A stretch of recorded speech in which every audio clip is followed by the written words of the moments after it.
그동안 올린 일병 시절 이야기를 주제별 합본으로 올려드립니다. 나의 일병 시절 138번째 이야기. 대대훈련. 1. 대대훈련이 시작되다. 대대 단위 통합 전술훈련에는 두 가지가 있었습니다.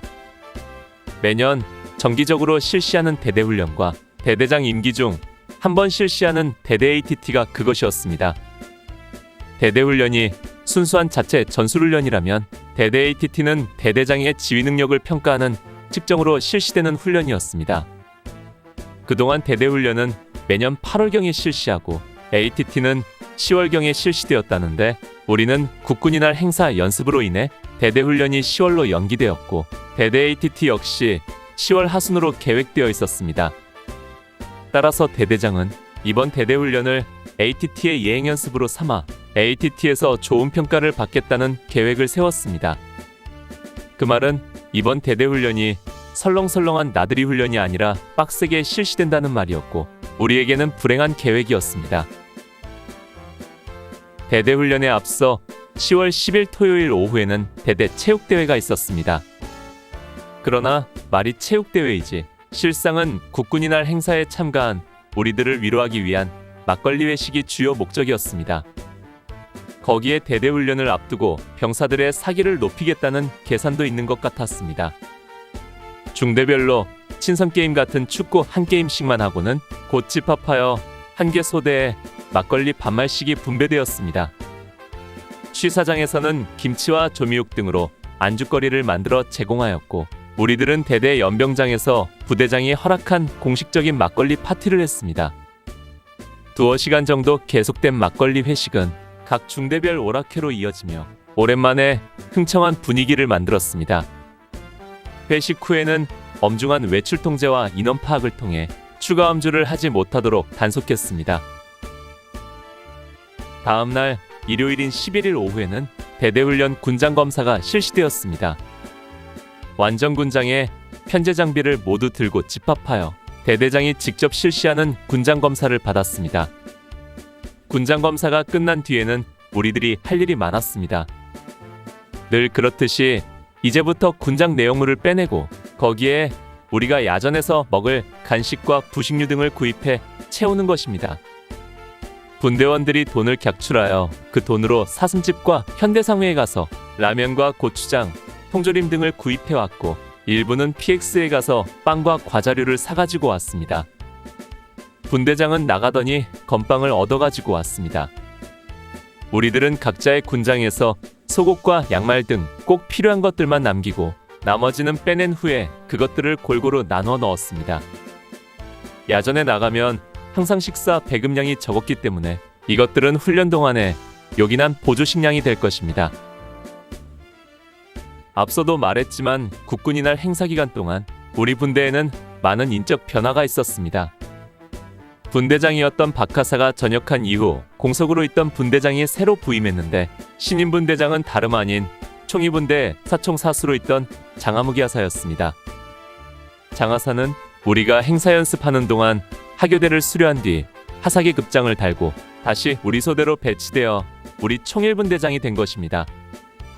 뿐만 아니라 내가 속한 총일분대 1총사수인 이하무개 상병 역시 행사 기간 중에 하교대에 가서 하사를 달고 우리 중대 3소대 화기분대장으로 가는 바람에 우리 1총은 최상병이 사수가 되고 내가 부사수가 되고 내 밑으로 탄약수가 공석으로 남아있었습니다. 나로서는 이 점이 가장 신경이 쓰이는 부분이었습니다. 모든 공용화기가 그렇듯이 우리 기관총은 사수, 부사수, 탄약수가 각기 담당해야 할 장비가 있고 역할이 있습니다. 따라서 한 명이라도 부족하면 나머지 인원이 그 공백을 메워야 하기 때문에 훨씬 힘이 드는 것입니다. 게다가 새로 부임한 분대장 장하사는 이미 봄철에 9.15 고지를 오를 때 낙오하는 것을 보았기 때문에 더 걱정이 되었습니다. 이 같은 상황은 우리 분대뿐 아니라 다른 분대나 다른 소대도 이와 비슷해서 인원의 변동이 많았습니다. 특히 우리 소대에도 새로운 신병들이 들어왔습니다. 나에게도 쫄병이 생겼다는 것은 고무적인 일이었고, 또한 이제부터는 우리 동기들이 소대의 고참과 쫄병들 사이 중간 계층으로서 역할을 감당해야 했습니다. 위로는 고참들 눈치를 살펴야 하고, 아래로는 후임병들 군기를 잡아 위계 질서를 잡아가야 하는 책임도 져야 하는 것입니다. 그 같은 우리들의 역할과 위상을 세우는데 이번 훈련이 그 시험대가 될 것입니다. 그래서 우리들은 후임병들을 데리고 다니며 훈련 전 준비사항을 숙지시키고 틈틈이 야전에서의 생활에 대해서도 가르쳤습니다. 이것은 훈련 교범에 나와 있는 것이 아니라 체험을 통해 얻은 군대 생활의 노하우였습니다. 대대훈련 출발 전날인 11일 밤에 다시 집합도 있었습니다. 그동안 국군이 날 행사로 인해 거의 3개월 가까이 집합이 없었는데 그것을 만회라도 하듯 일주일 만에 연이어 집합을 한 것입니다. 담담히 집합하여 욕과 기합과 몇 대의 매도 맞으면서 이제 진짜 노도부대 말단 보병의 일상으로 돌아왔다는 느낌이 들었습니다. 나의 일병 시절 139번째 이야기. 대대훈련 2. 출발. 1981년 10월 12일 월요일, 공호시정각의 대대훈련을 위한 훈련 하스트페이스 비상이 발령되었습니다. 전 중대 파스트페이스 발령, 파스트페이스 발령. 주번하사의 비상 발령 전달과 함께 우리는 즉시 일어나 자리를 정돈하고 물자 분류를 실시했습니다. 군장은 어제 군장 검사를 하기 위해 이미 꾸려 놓았기 때문에 더블백만 꾸려서 중대 창고로 올리고 소대 내 물품들을 정리하여 소대 창고에 넣은 뒤 문을 잠갔습니다. 측정이 아닌 대대 자체 훈련이라서 그런지 준비 과정은 그리 긴박하지 않았습니다. 개인별 임무 카드에 따른 탄약 수령이나 식량 수령 같은 조치도 하지 않았습니다. 물자 분류를 마친 뒤에 아침 식사를 하고 07시 정각 집합을 했습니다. 전 대대병력이 집합하여 대대장으로부터 훈련에 대한 훈시를 듣고 07시 20분 선봉중대인 9중대를 필두로 출발했습니다. 주간행군대형으로 9중대 1소대가 선두에 나서고 10중대가 그 뒤를 따르고 대대본부와 중화기 12중대 및 지원중대 파견병과 포대 관측병 등이 본대를 이루어 따르고 우리 11중대가 예비대로 맨 후미로 출발했습니다. 우리 예비중대가 대대 연병장을 떠날 때는 08시가 넘어가고 있었습니다. 모든 전술훈련은 행군으로 시작합니다. 행군이 야전훈련의 시작점인 것입니다. 그동안 중대훈련이나 중대 ATT 등 중대 단위 부대의 훈련 시에는 20여 킬로미터를 행군했습니다. 보통 5, 6시간 정도의 행군로였지요. 이번 대대훈련은 그보다 약 2배 정도인 40여 킬로미터를 행군할 것이라고 했습니다. 육본 교육사열과 국군이 날 행사연습에서 엄청난 행군을 경험했기 때문에 40여 킬로미터 정도는 웃으며 갈 수 있을 것 같았습니다. 대대를 출발한 우리들은 구암리 앞에서 우측으로 국도를 따라가다가 도촌리에서 다시 우측 지방도로 접어들어 공용화기 사격장 앞을 지나 대레지 고개를 넘었습니다. 대레지 고개를 다 넘어 반쟁이에서 양구터널에서 내려오는 국도를 만났습니다.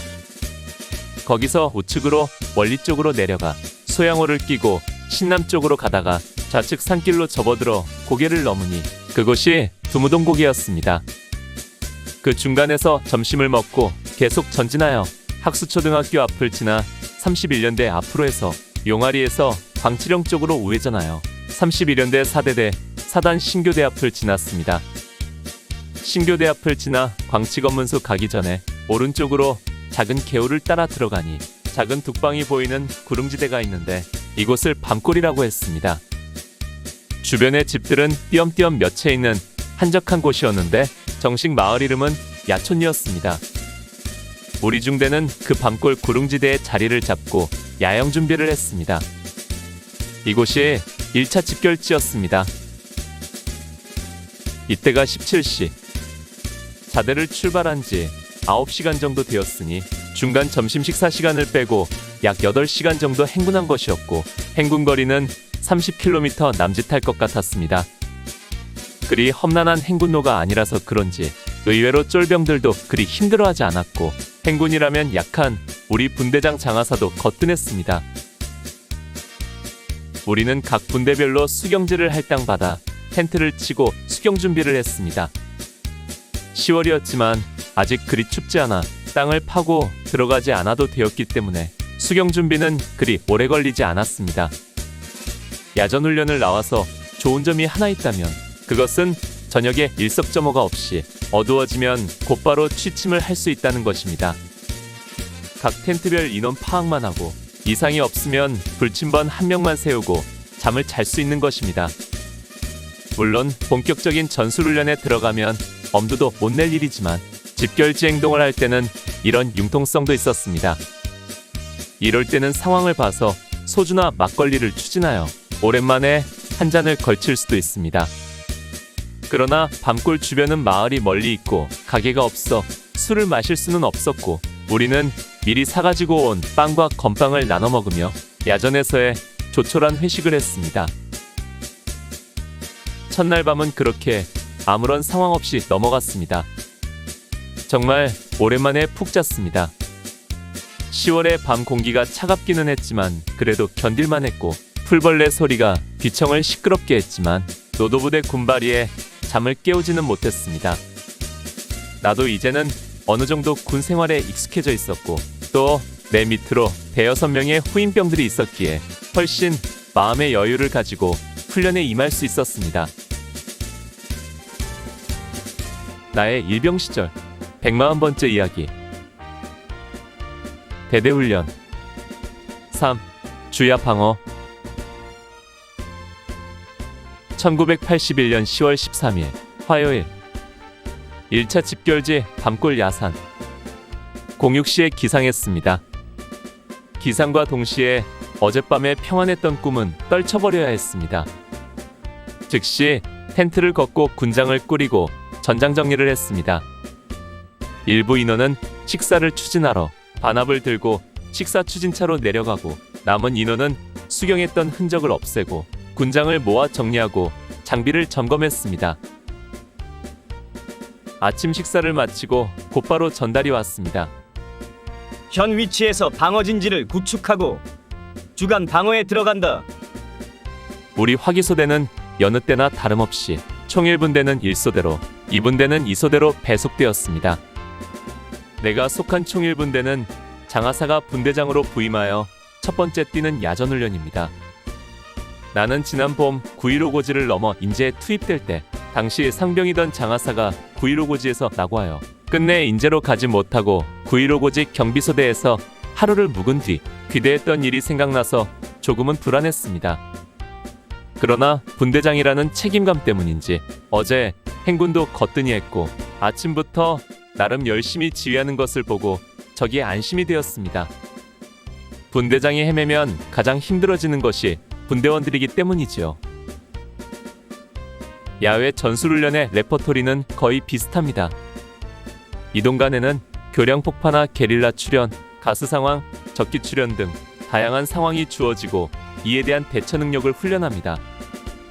그리고 본격적인 전술훈련에 들어가면 주간 공격과 방어, 그리고 야간 공격과 방어를 하게 됩니다. 이 네 가지를 적절하게 조화시키면 여러 가지의 전술훈련이 나오게 됩니다.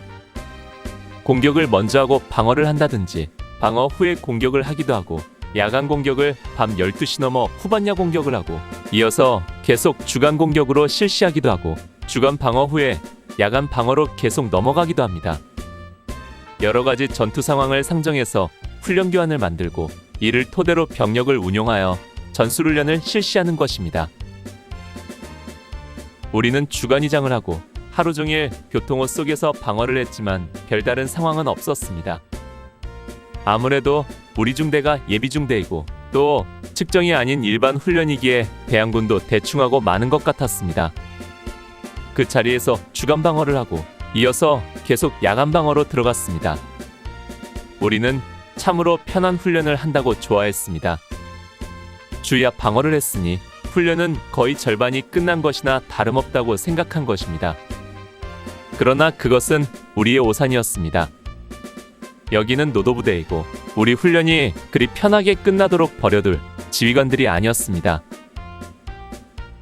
14일 새벽 3시 30분 철수 명령이 떨어졌습니다. 방어에 실패해서 후퇴해야 한다는 것이었습니다. 우리는 즉시 군장을 짊어지고 장비를 챙겨 집합했습니다. 거기서 아침 식사로 건빵 한 봉지씩이 분배되었습니다. 전투식량용 건빵은 간식용과는 달리 양이 훨씬 많아 한 끼 식사를 대신하도록 되어 있었지만 야전에서 물과 함께 씹어먹는 건빵은 맛없는 식사였습니다. 우리는 인원 파악을 하고는 곧바로 철수를 시작했습니다. 찬이슬이 내리는 새벽, 우리는 폐잔병이 되어 건빵을 씹으며 후퇴를 했습니다. 이틀 전 우리가 왔던 길을 다시 되짚어 31연대 신교대를 지나 용아리에서 양구터널 방면으로 31연대를 지났습니다. 새벽 여명이 밝아오는 시간, 우리는 학수초등학교 운동장에 집합하여 인원 파악을 다시 하고 잠시 쉬면서 아침 식사를 했습니다. 그러나 식사 대용 건빵은 오면서 거의 다 씹어먹었고 우리는 군장 속에 챙겨온 빵과 과자를 꺼내 먹으며 허기를 달랬습니다. 다시 출발하여 양구터널로 올라가는데 터널 폭파 상황이 주어져서 터널로는 통과하지 못한다는 연락이 왔습니다. 우리는 터널 못 미쳐 우측 산자락을 타고 오르기 시작했습니다. 양구터널에서 대레지고개로 오르는 길은 급경사인데다 길도 좁아 중대병력이 다 오르는데 오랜 시간이 걸렸습니다. 이럴 때 가장 고생하는 것이 바로 우리 화기소대원들입니다. 소총수들은 개인하게 하나만 메고 올라가면 될 것을 우리는 기관총에 삼각대에 예비총열 주머니를 나눠 매야 하고 호분대는 60mm 박격포를 나눠 매야 합니다. 급경사인데다 좁은 길을 군장 위에 기관총을 올리고 한 손으로는 기관총 다리를 잡고 한 손으로는 풀뿌리를 잡으며 기어 올라가야 했습니다. 10월의 한낮은 한여름 못지않은 뜨거운 태양빛으로 인하여 온몸이 땀으로 범벅이 되었고 입에서는 신음소리가 절로 나왔습니다. 대레지고개에 다 오른 뒤 거기서 휴식을 하며 한숨을 돌렸습니다. 그리고 다시 양구터널 너머 쪽으로 내려가기 시작했습니다. 우리들 입에서는 불평의 소리가 터져나왔습니다. 양구터널로 질러가면 금방 갈 길을 죽을 고생해서 올랐다가 다시 내려가니 참으로 죽을 맛이었습니다. 이것이 훈련이고 군인이기에 당연히 명령에 따라 해야 한다고 생각을 하면서도 인간적으로 생각하면 너무도 불합리한 것 같아 불평 섞인 말들을 내뱉는 것입니다. 그러나 그렇다고 해서 달라질 것은 아무것도 없었습니다. 오로지 명령에 따라야 하고 이보다 더 힘든 것을 시켜도 당연히 해야 하는 것이 우리들의 임무여 사명이었기 때문입니다. 다행히 양구터널까지 다 내려가지 않고 중간에 멈춰 집결지를 편성했습니다. 각 소대별로 수경지를 할당받고 텐트 칠 자리를 만들고 수경 준비를 했습니다. 수경 준비하는 동안 점심 식사가 추진되어 왔고 우리는 식사를 마친 후 휴식에 들어갈 수 있었습니다. 10월 15일 목요일 대대 훈련도 4일째 되는 날입니다. 어제 야간 방어 중 후반야에 급작스런 후퇴 상황 발생으로 고생해서 양구터널 뒤쪽 후사면에 급현 방어 진지를 구축한 우리는 15일 하루 종일 주둔지 행동을 하며 휴식과 교육을 했습니다. 교육은 바로 내일 있을 공격에 대한 교령 숙지와 전술적 운용 등이었습니다. 그리고 야간 공격이 내일 공두시 개시된다는 전달을 들으며 일찍 잠자리에 들었습니다. 나의 일병 시절 141번째 이야기. 대대훈련 4. 주야 공격 그리고 끝. 1981년 10월 16일 01시 30분 일제히 기상하여 텐트를 철거하고 군장을 꾸리고 전장 정리를 했습니다. 어둠 속에서 장비를 분실하지 않도록 챙기면서 야간 위장을 하고 군장을 메고 집합하여 공격 명령을 기다렸습니다. 공두시 정각. 공격 명령이 하달되고 우리 분대는 1소대에 배속되어 대레지고개로 올랐습니다.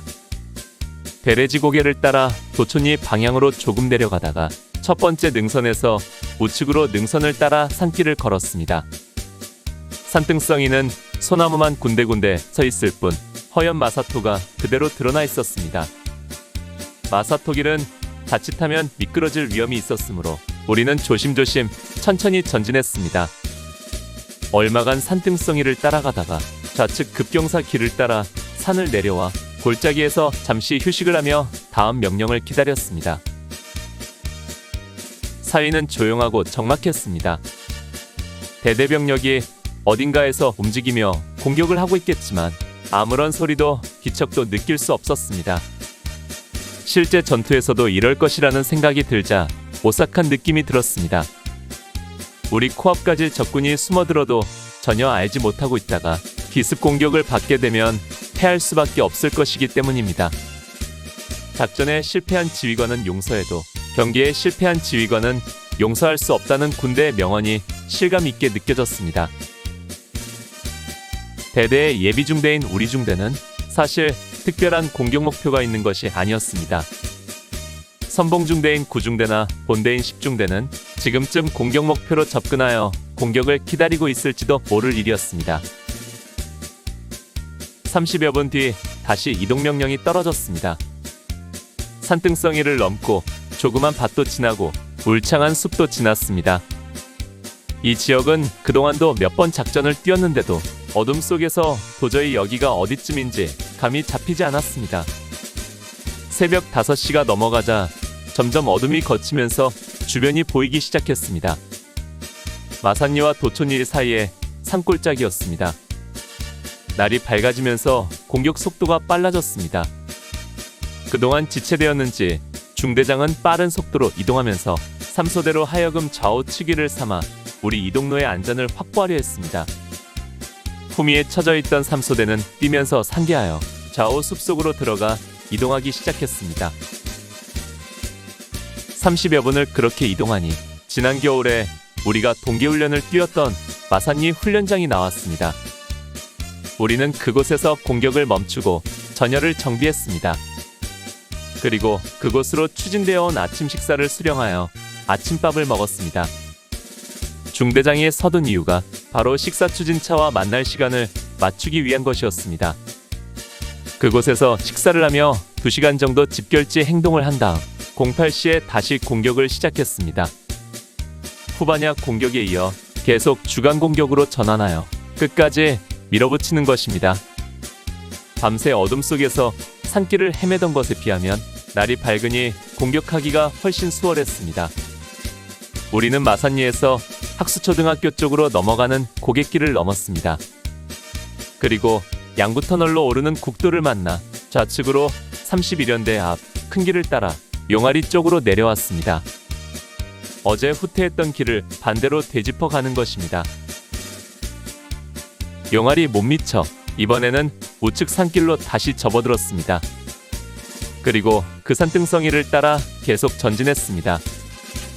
31연대 신병교육대를 발 아래 굽어보며 산의 8부 능선상을 따라 계속 공격을 감행했습니다. 아무래도 우리 중대는 특별한 공격 목표가 없이 예비대 역할만 하고 훈련을 마치는 것 같았습니다. 9중대나 10중대는 어디서 무엇을 하는지 전혀 알 수가 없었습니다.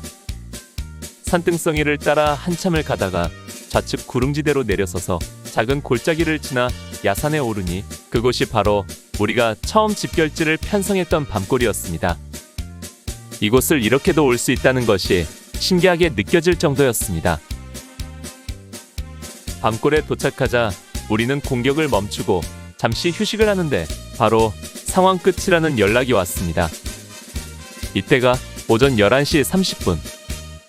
이것으로 대대훈련이 끝난 것입니다. 다른 중대야 어떤지 몰라도 우리로서는 그야말로 싱겁기 그지없이 끝난 공격이었습니다. 그래도 새벽 1시 30분에 기상하여 지금까지 줄기차게 산길을 따라 전진해 왔기에 온몸은 녹초가 되어 있었습니다. 우리는 휴식을 취하면서 곧이어 추진되어 온 점심을 먹었습니다. 1시에 집합하여 대대장으로부터 이번 훈련에 대한 강평과 10일 뒤에 있을 대대 ATT를 대비하여 이번 훈련에서의 미비한 점들을 지적했습니다. 아무래도 주공을 펼친 구중대와 10중대에 대한 지적이 많았고 예비대 임무만 맡았던 우리 중대는 거의 언급이 없었습니다. 사실 대대훈련이라지만 우리 중대원들은 대대장 얼굴을 본 것이 훈련 출발할 때 보고는 오늘이 처음이니 지적할 사항이 있을 리 없었습니다. 오후 2시 복귀를 시작했습니다. 훈련을 시작할 때는 이리저리 돌아서 9시간 정도 걸쳐 행군했지만 돌아가는 길은 큰 길을 따라 2시간 걸려 곧바로 복귀했습니다. 오후 4시 자대 도착. 곧바로 내무반으로 돌아가 물자 분류했던 더블백을 찾고 다시 관물을 정리하고 소대 비품들을 원상복귀시켰습니다. 그리고 일부 쫄병들은 군대원들의 판초우위와 텐트, 반합 등을 가지고 개울로 나가 세척하고 일부는 모포를 털고 소총을 분해 소지하고 군화들을 닦았습니다.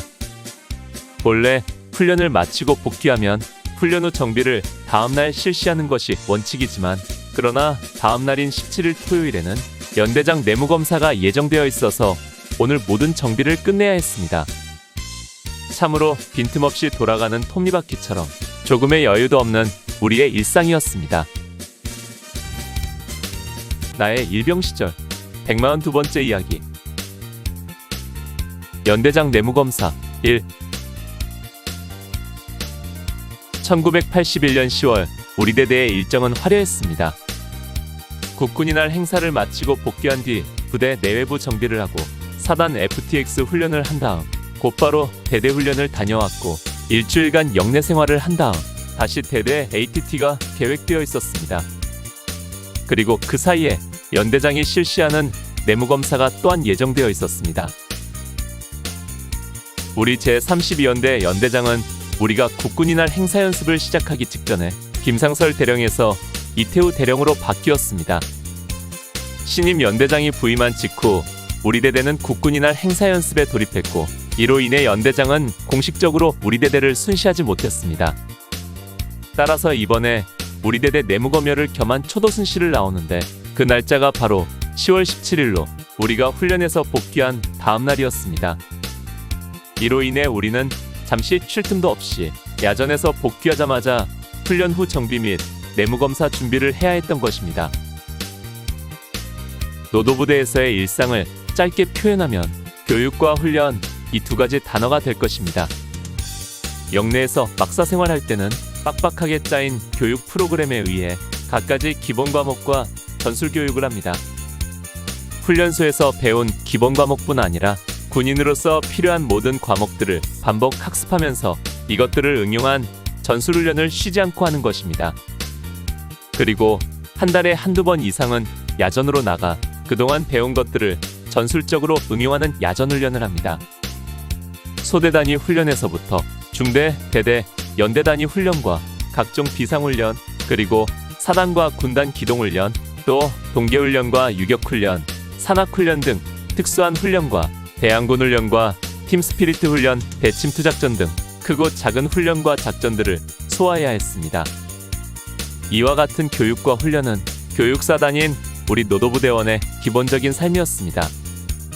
이런 와중에서 눈 오면 제설 작업, 비 오면 도로 보수 작업을 나가야 하고 봄, 가을로는 진지보수 공사, 그리고 인근 지역의 대민 지원과 도로 보수, 기타 작업 등에도 투입되어야 합니다.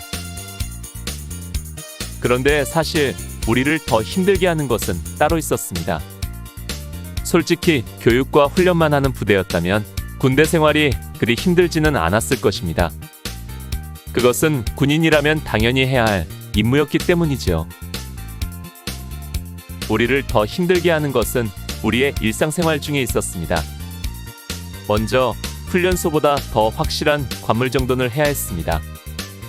전투복과 속옷과 수건 등 천으로 된 관물은 편지지 길이 폭의 두께 2cm로 일정하게 맞춰 칼같이 정돈합니다. 폭과 두께를 맞추기 위해 속옷 등에는 편지지를 끼워 넣어 각을 잡아 마치 벽돌을 쌓아놓은 것처럼 정리하는 것입니다. 기타 관물 역시 규정에 맞게 제자리에 질서정연하게 정돈을 해야 합니다.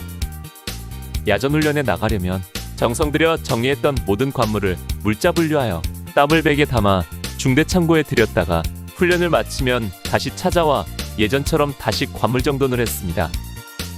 우리 쫄병들은 훈련을 마치고 돌아오면 훈련 후 정비와 아울러 고참들의 관물 정돈까지 완벽하게 해야 했기에 더 분주하고 더 힘들었습니다. 그뿐 아니라 어느 부대나 마찬가지였겠지만 쫄병이라면 하늘 같은 고참들 모시는 일도 소홀할 수가 없었습니다. 정말 죽으라면 죽는 신용이라도 해야 할 만큼 섬겨도 때때로 군기 빠졌다며 집합해서 구타와 기합도 받아야 했습니다. 또 우리를 힘들게 하는 것은 점호입니다. 일조점호는 인원 점검과 아침 운동 정도로 끝나지만 일석점호는 매일매일 점호 차관사항이라는 점검 과목을 가지고 1시간 동안 실시하는데 쫄병들에게는 그야말로 공포의 시간입니다. 우리 쫄병들은 이 점호 준비를 위해 일과 후 저녁 시간에 주어지는 자유시간을 모두 빼앗겼습니다. 그리고 매주 토요일 실시하는 내무검사를 준비하는 것도 만만치 않은 일이었습니다. 내무검사는 내무반 대청소를 하고 그 검사를 받는 것입니다. 일주일 동안 사용한 내무반을 깨끗이 청소하고 검사를 받는 것이지요. 그러나 매일 점호 준비를 위해 쓸고 닦는 내무반이니 청소가 더 필요하지 않을 것 같은데 그래도 토요일이면 어김없이 내무검사를 실시했습니다. 내무검사라는 말을 들으면 소위 미신하우스라 부르는 물청소가 가장 먼저 떠오릅니다. 군대에서 왜 물청소를 미신하우스라 부르는지 그 어원은 알 수 없지만 모두들 그렇게 불렀습니다. 내무검사를 위해 토요일이면 우리 쫄병들은 아침부터 종종걸음으로 뛰어다니며 내무반 대청소를 실시해야 했습니다. 이렇듯 힘든 생활을 하면서도 그래도 희망을 잃지 않고 견딜 수 있는 것은 거꾸로 매달아 놔도 국방부 시계는 반드시 간다든지 퉁소는 불어도 시간은 간다는 등 군대에서 유행하는 그런 진리가 있었기 때문입니다. 시간이 가다 보면 나도 언젠가는 군 생활에 익숙해지고 고참이 되고 언젠가는 군복무를 마치고 영광의 전역을 하는 날이 반드시 올 것이라는 확신이 있었기에 그 모든 고난도 인내하고 이길 수 있었던 것입니다. 나의 일병 시절 143번째 이야기. 연대장 내무검사 2. 군대에서는 매주 토요일에 내무검사를 실시합니다. 우리가 훈련소에서 암기사항으로 배운 내무검사의 의의라는 것이 있습니다. 내무검사라 함은 재규정 이행 여부, 교육 정도, 병기 및 관물의 보존 상태, 명령 지시의 숙지 및 실행 상태 등 유사시에 적응할 수 있는 태세의 완비 여부를 파악하기 위하여 실시하는 검사를 말한다. 이렇듯 나름대로의 중요한 목적을 가지고 실시하는 내무검사였기에 평상시 중대장이 실시하는 내무검사를 위해 우리들은 주말 대청소를 해야 했습니다. 그 유명한 군대 물청소, 즉 미신하우스를 해야 하는 것입니다. 정말 내무반을 먼지 하나 없이 쓸고 닦은 다음 중대장의 검사를 받는 것이 내무검사의 정석이었습니다. 그러나 내무검사를 항상 중대장이 실시하는 것은 아니었습니다. 때로는 대대장이나 연대장이 직접 실시하는 특별한 내무검사도 있었던 것입니다. 대대훈련에서 복귀한 다음 날인 10월 17일 토요일에 바로 연대장이 실시하는 특별한 내무검사가 예정되어 있었습니다. 평상시 중대장이 실시하는 내무검사도 준비하기가 쉽지 않은데 그보다 층층시야 높은 연대장의 내무검사이니 온통 중대와 대대가 발칵 뒤집혔습니다. 높은 분에게서 한 가지라도 지적사항이 나오면 해당 중대장과 대대장이 연대장에게 찍히게 될 것이고 불이익을 받게 될 수도 있으므로 그들은 눈에 불을 켜고 돌아다니며 우리를 닥달하는 것입니다. 내무반 바닥을 물청소하고 구석구석을 닦고 비품들을 반짝반짝 광이 나도록 닦고 또 닦았습니다. 군화를 닦고 영내화와 실내화와 통일화, 활동화 등 신발들을 빨고 닦아서 정리하고 소총과 장비들을 분해 소지하고 소대 내부의 게시물과 전기용품들을 점검했습니다. 소대 창고와 내무반장실 구석에도 먼지 한 점 없이 닦아내고 야간에 창문을 가리는 등화관제도 점검했습니다. 그리고 일부 병력은 중대에 차출되어 중대 본부와 중대 창고, 화장실 등을 청소해야 했습니다. 특히 우리 소대는 1층에 위치해 있고 우리 중대가 대대와 출입문을 함께 쓰고 있어서 대대본부에서 나온 연대장이 지나갈 확률이 많으므로 항상 더 많은 공을 들여야 했습니다. 이 같은 내무검사 준비를 대대훈련에서 복귀한 16일 오후부터 17일 오전 10시까지 거의 쉴 틈 없이 해야 했습니다. 비록 그리 힘든 훈련은 아니었지만 그래도 일주일 가까이 야전에서 뒹굴며 생활하다 온 우리들로서는 훈련 후 정비와 휴식도 제대로 하지 못하고 내무검사를 준비하려니 죽을 맛이었습니다. 연대장 내무검사는 이날 오전 11시에 예정되어 있었습니다. 그에 앞서 중대장과 대대장의 예비검사가 실시되었습니다. 중대장이 10시쯤 들이닥쳐 꼼꼼하게 살펴보면서 이것저것 지적을 했습니다.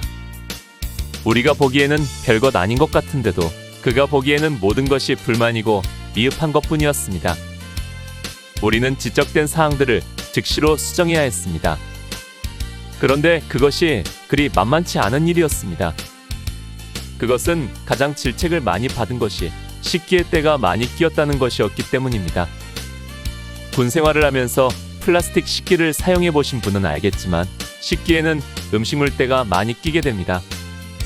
지금처럼 식기세제가 있는 것도 아니고 세탁비누로 식기를 세척하다 보니 잘 닦이지 않는 것입니다. 처음에는 수저로 긁고 모래로 닦아내지만 나중에 식기 표면에 상처가 생긴 뒤에 낀 때는 식기살과 함께 떨어져 나올 정도로 굳세게 붙어 있게 됩니다. 이런 식기는 거의 닦기를 포기하고 졸병들이 주로 사용하게 되는데 이 식기들이 지적된 것입니다. 이 식기들은 닦아서는 절대 깨끗하게 만들 수 없었습니다. 그렇다고 방법이 없는 것이 아니었습니다. 바로 이럴 때를 대비하여 우리 내무반 침상 아래에 짱박아둔 A급 식기들이 수십 개 있었던 것입니다. 우리는 침상 밑에 감추어둔 새 식기로 교체했습니다. 물론 내무검사가 끝난 뒤에는 새 것은 다시 침상 밑에 감추고 때가 낀 헌식기를 사용했지요. 이 식기들은 내가 군생활 마칠 때까지도 침상 밑에 그대로 있었습니다. 대대장 예비검사도 있었는데 10시 30분에 중대장과 함께 와서 실시했습니다. 그러나 걱정과는 달리 대대장은 별다른 지적 없이 그냥 지나갔습니다. 이어서 11시부터 연대장의 내무검사가 실시되었지만 우리 중대원들은 3소대 내무반에 모여서 소대장으로부터 내무교육을 받고 있었기 때문에 그 과정은 알 수 없었습니다. 다만 나중에 선임하사로부터 전해들은 이야기는 연대장은 대대본부에 들렀다가 12중대로 나갔다는 것이었습니다. 결국 우리 중대는 현관만 들어왔을 뿐 전혀 눈길조차 주지 않고 내무검사를 마친 것입니다. 군대 일이 때로는 이렇듯 허망할 때도 있습니다. 연대장이 시찰을 하다가 지적사항이라도 나왔더라면 어땠을까 하는 생각에 다행스럽게 생각하다가도 그동안 준비하느라 애쓴 것을 생각하면 마치 배신이라도 당한 것 같은 생각이 들기도 했습니다. 아무튼 닷새 동안 야전에서 대대훈련을 마치고 돌아와 제대로 쉬지도 못하고 요란스럽게 준비했던 연대장 내무검사는 이렇게 끝났습니다. 오늘 추억여행에 함께 해주셔서 감사합니다. 다음 이야기를 기대해 주시고 구독과 좋아요 부탁드립니다. 항백